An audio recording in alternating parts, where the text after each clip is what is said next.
Oi gente, 6 da manhã, gravando de novo o vídeo bem cedo, aproveitando que o Antônio está dormindo. E o vídeo de hoje, eu vou falar do vídeo de ontem, que foi um vídeo que teve uma grande repercussão a partir da fala da líder da OMS para doenças emergentes, a doutora Maria Van Kerkhove. E ontem teve um reboliço muito grande na imprensa em função da declaração dela. Antes disso, eu queria pedir a você que se inscreva aqui no canal, deixa teu comentário, tua crítica, são sempre bem-vindos. Eu sou o Paulo Henrique, biólogo e dentista, mestre e doutor em imunologia e professor universitário. Pois bem, pessoal, ontem a doutora Maria Van Kerkhove, na verdade ontem não, antes de ontem, ela deu uma declaração de que seria muito rara a transmissão da Covid-19 a partir de pacientes assintomáticos.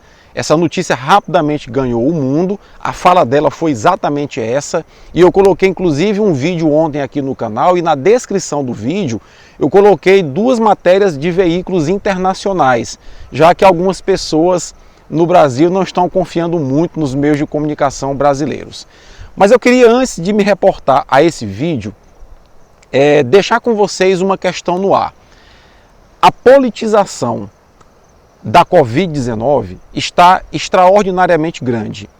E o que é que há de comum entre o Donald Trump, o Jair Bolsonaro e a grande mídia? Há em comum entre eles o fato de que todos disputam audiência, todos querem atenção, uns com interesse político, outros com interesse na audiência. Foi assim com a hidroxicloroquina, que na hora que o Trump e o Bolsonaro defenderam a utilização da hidroxicloroquina para combater a Covid-19, rapidamente a imprensa, principalmente a brasileira, em oposição ao Bolsonaro, se preocupou em contestar a utilização dessa droga. E aí observe um comportamento que é repetido da nossa imprensa.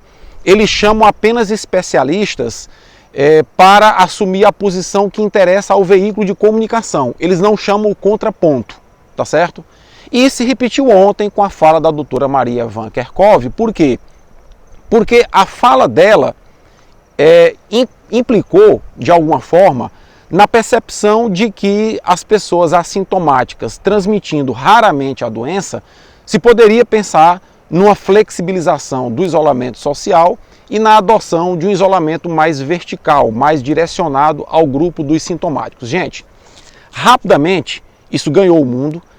A doutora Maria Van Kerkhove ficou numa saia justa e possivelmente também eu aqui tenha ficado numa saia justa, porque eu ontem também me empolguei com a notícia, porque veio de uma líder da OMS, tá certo? E ela depois retificou o comentário dela, dizendo que na verdade foi uma má interpretação, ou seja, que dentro dos assintomáticos existe um grupo de pré-sintomáticos, que são aqueles que vão desenvolver a doença, os sintomas, mas não desenvolveram ainda. Gente, esse negócio de pré-sintomático, eu acho que isso é um atravessamento da questão.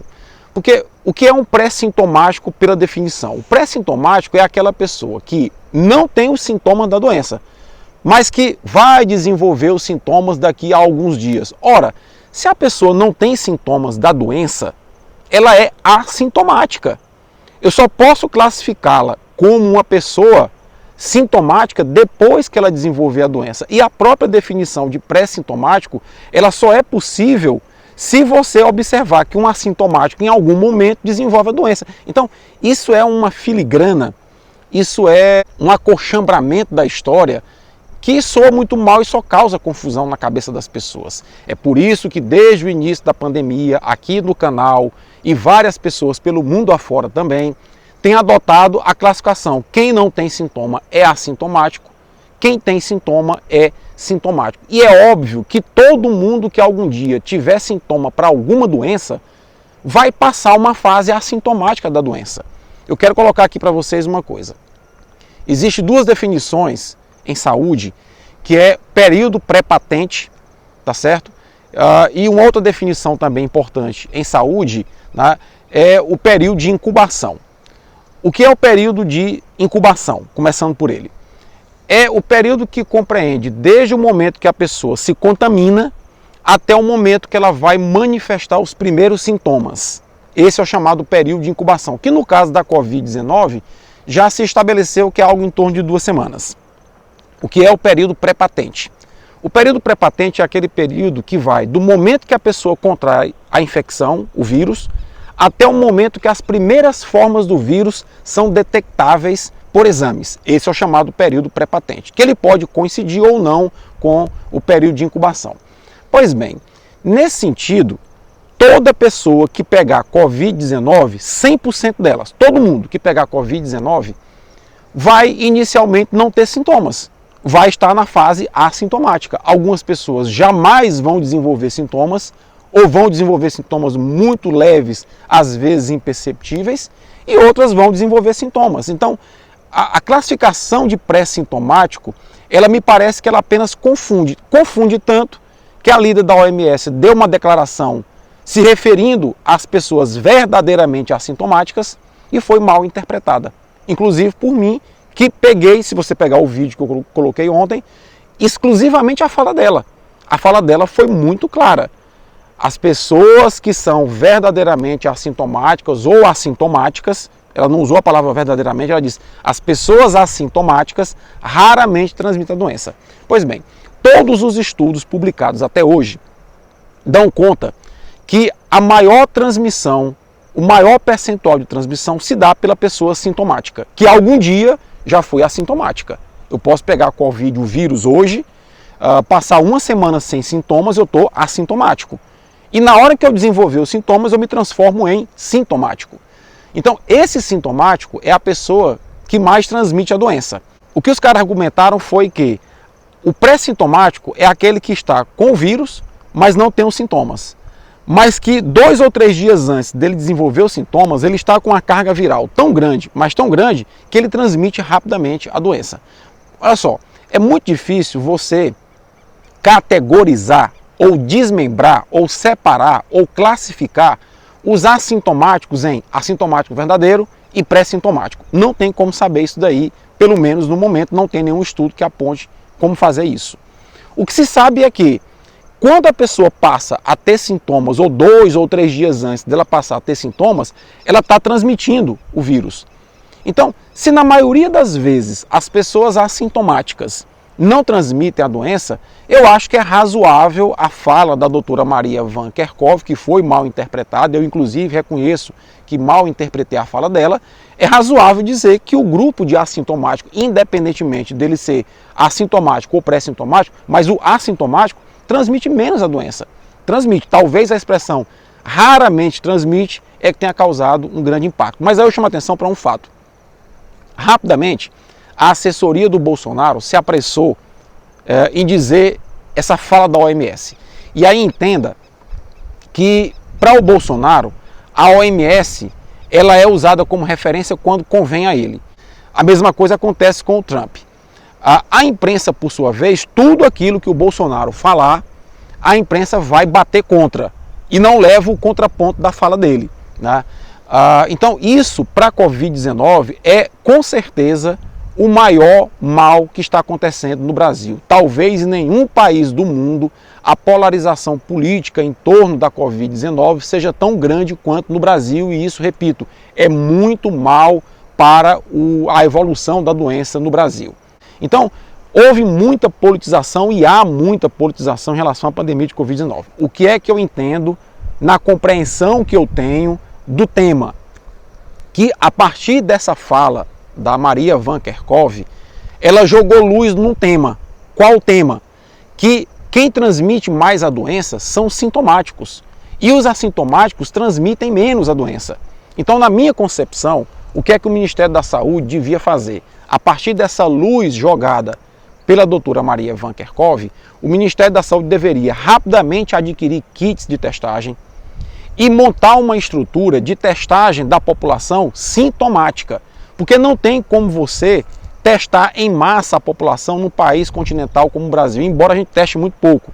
Mas testar todos os casos sintomáticos e testar todas as mortes por Covid-19. Nós temos muitas pessoas que os parentes morreram e que as pessoas não sabem se morreram de Covid-19, porque não tem teste suficiente.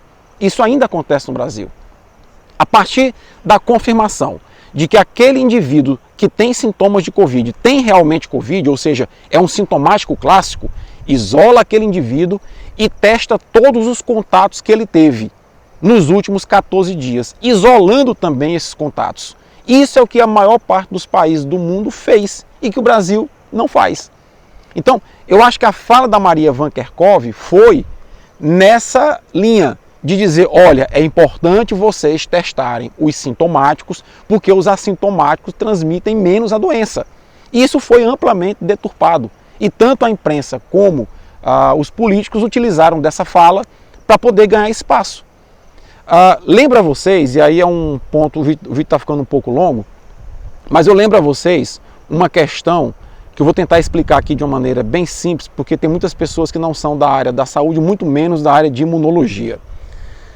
Possivelmente por que uma pessoa assintomática tem o vírus, mas não tem a doença? Vocês já pararam para pensar isso? E por que algumas pessoas têm o vírus e desenvolvem a doença? Vários são os motivos ou os fatores que podem explicar isso. Existe uma proteína chamada proteína ACE2 que nós temos em nossas células e que o vírus ele tem uma chavezinha, aquele espículo do vírus, né, que é a proteína S, reconhece essa proteína ACE2 das nossas células e invade as nossas células. Algumas pessoas produzem menos proteínas ACE2 em suas células. Algumas pessoas produzem bem mais proteínas ACE2 em suas células. Isso quer dizer o quê? Que uma pessoa que tenha mais fechaduras para o vírus colocar a chave e entrar na célula, vai estar mais propensa a desenvolver sintomas da doença, porque o vírus se multiplica dentro da célula. E uma pessoa que tem menos fechadurinha ACE2 para a chave da proteína S do vírus entrar e abrir, vai ter mais dificuldade o vírus de entrar na célula, consequentemente o vírus não vai se reproduzir tanto e a pessoa vai ter menos sintomas. Essa pode ser uma das explicações. Outra explicação, algumas pessoas têm mais habilidade de produzir anticorpos contra o vírus de uma maneira muito rápida. E os anticorpos, eles têm a habilidade de se ligar na superfície do vírus, inativando o vírus. É o que nós chamamos de opsonização. Possivelmente, pessoas assintomáticas conseguem opsonizar, recobrir o vírus com anticorpos mais rapidamente. E aí eu quero chamar a atenção para um fato. Existem estudos que mostram que quando a partícula viral está inativada por opsonização de anticorpos neutralizantes, ou seja, quando o vírus está paralisado, porque ele está coberto por muito anticorpo, ele não consegue infectar novas pessoas, porque a chavezinha dele de entrar na fechadura da célula está bloqueada pelo anticorpo, está vedada pelo anticorpo, tá? Então, muito provavelmente a fala da Maria Van Kerkhove se amparou nesse fato. Pessoas que são assintomáticas possivelmente tenham os seus vírus que ela expele recoberto por anticorpos e esses vírus com as suas chaves cobertas pelo anticorpo não conseguem acessar a fechadura das células de outras pessoas que ele entre. Está aí a explicação, provavelmente, de o porquê que pessoas assintomáticas transmitem menos a doença. É razoável, é plausível. Quem é da área da saúde compreende que isso é plausível. Repito, o que deve ser a abordagem do Ministério da Saúde diante dessa pequena luz, que ontem era uma grande luz, mas agora virou uma pequena luz, diante dessa pequena luz, o Ministério da Saúde, alô Ministério da Saúde, de novo, testem todas as pessoas que adentrarem nos sistemas de saúde, teste todos os contatos que essa pessoa teve, isole todas essas pessoas. Isso pode ser um caminho para nós reduzirmos a expansão do vírus no Brasil e nós começarmos a sair dessa situação difícil na qual nós nos encontramos por pura falta de capacidade de planejamento e articulação do Ministério da Saúde com os governos estaduais e com as prefeituras. Essas eram as minhas considerações. Isso deixa claro apenas para a gente uma única coisa, que essa virose é uma doença nova, é uma doença traiçoeira e que a todo momento ela apresenta uma variante, uma variedade diferente. Eu quero também pedir desculpas se eu fui mal interpretado, igual a Maria Van Kerkhove, mas eu quero crer que nesse vídeo eu fui suficientemente claro dentro de uma linguagem relativamente técnica para explicar o que está acontecendo. Se não, deixa teu comentário aí, pode criticar sem problema nenhum. Forte abraço a todos e até a próxima. O vídeo ficou longo demais.